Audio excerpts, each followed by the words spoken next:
Madame la Présidente, Madame et Messieurs les juges,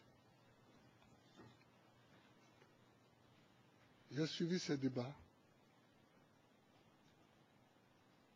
J'ai entendu beaucoup de choses. Certaines fois, je me suis retrouvé en Côte d'Ivoire, mais d'autres fois, je m'en suis trouvé tellement éloigné. D'autres fois, je m'en suis trouvé tellement éloigné. Tellement les questions qu'on posait étaient loin de ce que nous avons vécu. Et je me suis dit, pourquoi dans la justice moderne y a-t-il des camps retranchés? Parce que sur beaucoup de questions, aussi bien l'accusation que la représentante des victimes, que vous-même, vous aurez pu m'appeler, j'aurais pu donner des informations, ne serait-ce que des informations, que vous aurez pu vérifier après, mais pour fluidifier le raisonnement. J'aurais pu dire beaucoup de choses sur des petites questions. Par exemple, quand on dit il a signé un papier pour déployer l'armée, jamais. J'ai signé un décret pour que tous les FDS soient mobilisés. Mais c'est une pratique qui date de 1961, qui date de l'époque où l'armée a été créée. Le chef de l'État peut, en cas de trouble, signer un décret, parce que la police, c'est la police, ensuite il y a la gendarmerie, mais si ces deux forces sont totalement submergées, elles peuvent appeler l'armée en renfort. Et donc, pour ça, le président de la République signe un décret qu'il donne aux différents chefs. C'est à eux d'utiliser l'armée ou de ne pas l'utiliser. Ça dépend de ce qu'ils pensent de la situation. Donc, c'est des choses pratiques comme ça et petites qu'on aurait pu expliquer quand le chef de FDS est venu me dire « Ah, la situation à Bobo, il y a les soldats d'IB, je pense que c'est eux le commando invisible, donc on ne sait pas comment ça va aller. » J'ai dit « Qu'est-ce qu'on fait ?» Il dit « Bon, signez toujours un décret et puis on va garder ça et si on n'en a pas besoin, on n'en a pas besoin, mais si on en a besoin. » Donc, il y a plein de choses comme ça. Et puis, il ne faut pas me donner des parents que je n'ai pas. Je crois qu'on veut faire comme souvent en Afrique, comme en Europe, vous dites les Africains, c'est comme ça, ils gouvernent. Je ne gouverne pas avec ma famille. Moi, je suis chef de l'État, président de la République. Ma femme, elle est députée. Et Kade n'est pas mon neveu. Le mot neveu est un mot français. J'ai des neveux ici qui sont dans cette salle. Mais Kade n'est pas mon neveu. Il a été ministre de la Défense, ministre délégué à la Défense. Et il était mon conseiller. Je ne gouverne pas avec ma famille. Peut-être que ça se fait comme ça ailleurs en Afrique, mais pas en Côte d'Ivoire, au temps de Gbagbo. Ça veut dire, il y a des petites choses comme ça qu'on aurait pu éviter. Ça alourdit pour rien l'atmosphère et ça nous empêche d'aller immédiatement au fond du problème. Madame la Présidente, toute ma vie, et ça se sait non seulement en Côte d'Ivoire, mais dans toute l'Afrique et dans toute la France politique, j'ai lutté pour la démocratie. J'ai demandé à mes avocats la semaine dernière, je leur ai dit que je voulais vous envoyer, vous emmener tous les livres que j'ai écrits sur mon parcours.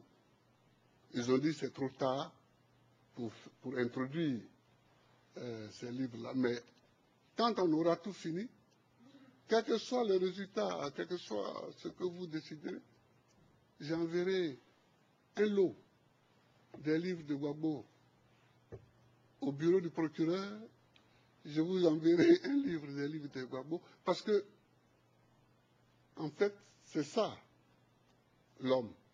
Il marche, mais il laisse des traces sur le chemin qu'il parcourt.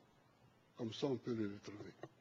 J'ai lutté pour la démocratie et c'était au moment où nous ne savions même pas si le mur de Berlin allait s'écrouler. Nous ne savions pas ça. Donc on luttait avec un courage. Mais on était convaincus que nous-mêmes, on n'allait pas voir la démocratie triompher. Mais le mur de Berlin s'est écroulé et nous a aidés à gagner la victoire du multipartisme et de la démocratie. Alors, c'est pourquoi je voudrais simplement dire, et je ne vais pas aller plus loin, je voudrais seulement dire que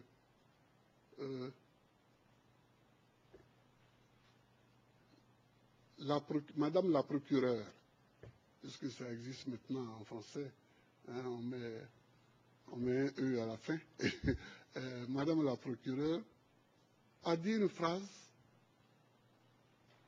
qui m'a un peu choqué, en disant que nous ne sommes pas là pour voir qui a gagné les élections et qui ne les a pas gagnées. Mais on ne peut pas parler, on ne peut pas débattre de la crise post-électorale et ne pas savoir comment les élections se sont passées. Qui a gagné les élections? Parce que c'est celui qui ne les a pas gagnées qui a semé les troubles. Je crois que c'est ça la logique. Donc, la question est là. Qui a gagné les élections? Et donc, quand j'ai demandé qu'on recompte les voix, ce n'était pas une phrase en l'air. Vous avez vu vous-même les documents dont dispose l'accusation et sur lesquels les voix des électeurs sont répertoriées. On a vu que dans la seule ville de Bouaké, on a ajouté 100 000 voix à mon adversaire. Donc, madame, c'est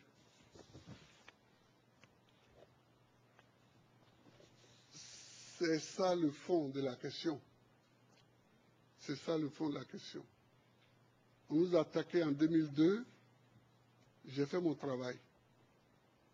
C'est-à-dire que je n'ai jamais cru que la Côte d'Ivoire allait s'en sortir par la guerre. Je n'ai jamais cru ça.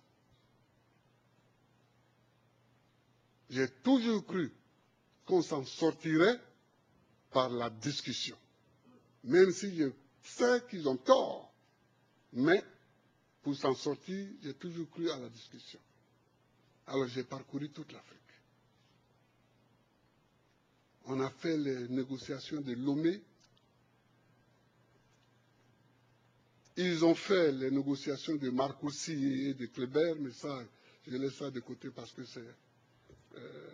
nous avons fait les négociations de Accra 1, Accra 2, Accra 3, sous la présidence de John Kufuor. Nous avons fait les négociations à partir de juin 2005 de Pretoria 1 et de Pretoria 2 sous la présidence de Thabo Mbeki. Nous avons tout fait. Nous avons tout fait.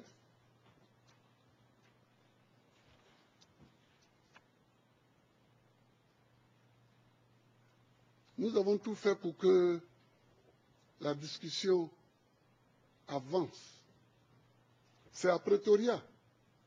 C'est à Pretoria que j'ai demandé à Thabo Mbeki de m'aider à trouver une solution légale pour que Alassane soit candidat.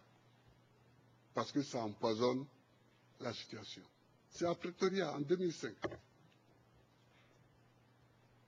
Nous nous sommes retrouvés, Thabo Mbeki, Konan Bédié, Ouattara et moi-même. J'ai demandé à Ouattara de faire la traduction, entre Thabo Mbeki et moi. C'est là que je leur ai dit que ça ne me gênait pas que Ouattara soit candidat. Mais comme mon électorat aussi est là, donc il faut que Thabo Mbeki nous écrive à nous tous à Abidjan pour que après je puisse prendre une décision. Je n'aime pas l'article 48 de la Constitution. C'est comme l'article 16 de la Constitution française. Ça donne énormément de pouvoir. Mais ce jour-là, j'ai pris l'article 48 de la Constitution et j'ai permis à Ouattara et à Bédié, d'être candidats. Donc, madame, voilà ce que je voulais vous dire. Voilà ce que je voulais vous dire. Nos pays, nos États, et ce sera mon dernier point, sont fragiles. Nos États sont fragiles. Et chaque fois qu'un chef d'État européen ou occidental me disait « Faites la démocratie en Afrique », je lui disais « Nous avons besoin de la démocratie, non pas parce que vous le dites, mais parce que nous-mêmes, nous en avons effectivement besoin pour construire nos États. » Madame, regardez la Côte d'Ivoire.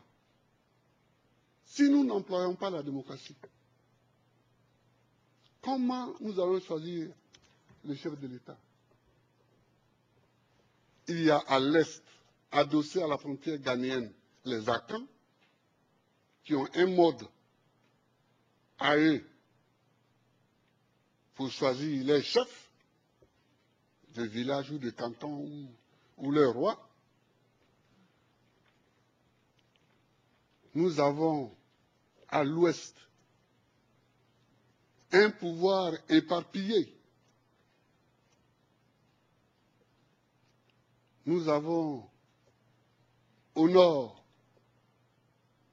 les Malinqués islamisés qui se regroupent autour des mosquées et à côté d'eux les Senoufos qui se retrouvent dans les bois sacrés. Quel mode électoral allons-nous prendre? Donc la démocratie nous aide parce que elle fait tabula rasa de tout cela et elle donne à chaque individu considéré comme citoyen une voix. C'est pourquoi je me suis engagé dans la lutte pour la démocratie. Et puis nous, qui venons de familles très modestes, s'il n'y a pas la démocratie, jamais on n'aurait de postes élevés. Moi, les gens avec qui j'ai été à l'école, quand j'ai été élu président, ils n'étaient pas étonnés parce qu'ils savaient mon engagement. Mais ils sont venus me saluer pour saluer mon courage. Parce que je n'étais pas le plus aidé. Hein. Je n'étais pas le plus intelligent, je n'étais pas le plus riche, je n'étais pas... Donc nous avons besoin de la démocratie, madame. Mais la démocratie, ce n'est pas seulement le vote. C'est qui dit le vote. Qui dit le résultat du vote. C'est ça aussi la démocratie. Quand on s'en va prendre une nuit, le président du